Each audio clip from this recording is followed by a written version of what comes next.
Hello and welcome. Today, we're going to look at a royal story not just through the eyes of a princess making a bold choice, but through the eyes of her parents, a king and a queen. We're talking about a decision that shows that even within the ancient walls of a monarchy, children are still children, capable of making bold, unexpected, and life-changing decisions.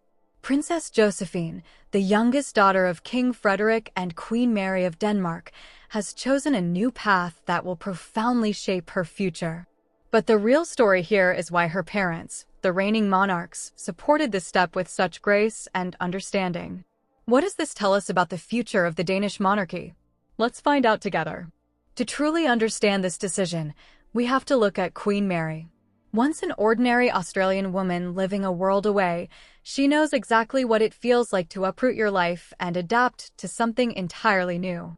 The Queen remembers with great clarity how challenging it was for her to find her place in Danish society when she first moved to Denmark for the love of the man who was then Crown Prince Frederick.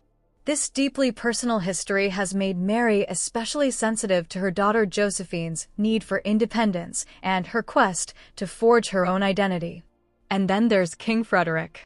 In his youth, he was known for his reluctance to strictly follow the rigid lines of royal protocol. He was a modern man, full of life and sometimes at odds with the ancient traditions he was born into. Now, as a father and a king, he sees in his daughter's decision a reflection of his own independent spirit.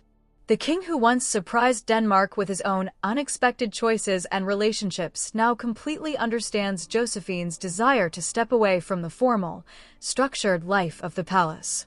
For Frederick, his daughter's choice is a powerful confirmation that he and Mary are succeeding in their mission to raise not just future representatives of the monarchy, but real, thinking individuals with their own desires, ambitions, and dreams.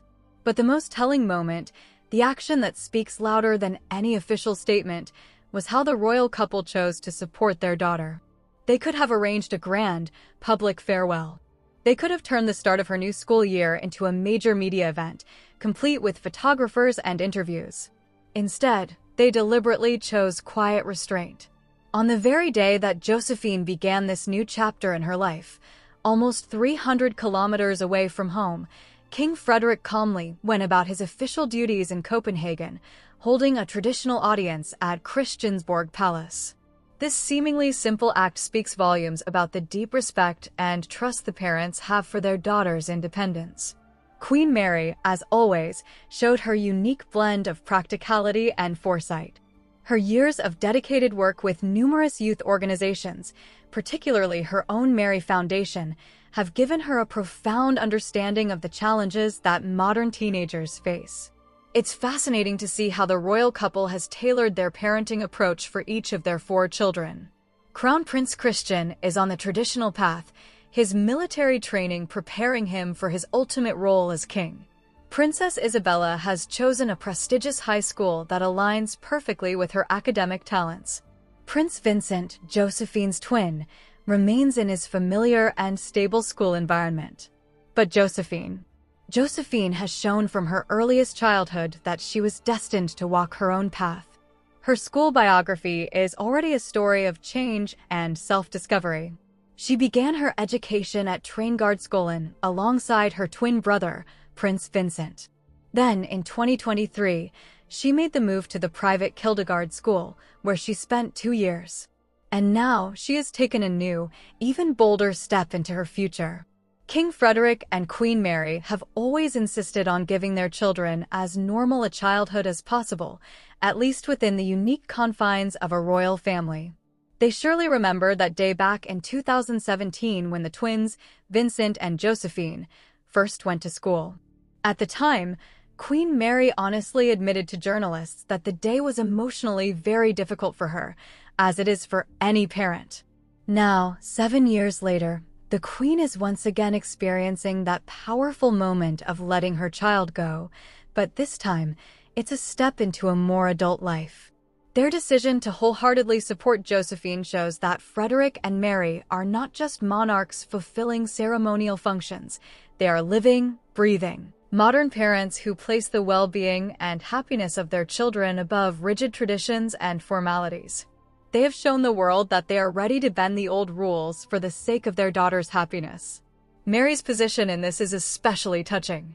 A woman who once left everything she knew for love and a new life in a foreign country now champions her own daughter's quest for independence. Mary knows what it feels like to be a stranger in a new place, and she wants Josephine to learn how to navigate challenges on her own, rather than relying on the shield of royal privilege for her entire life.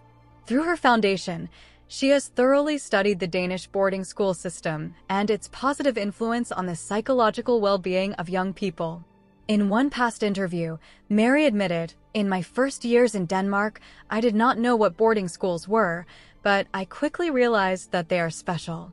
It seemed that these schools had a certain social magic.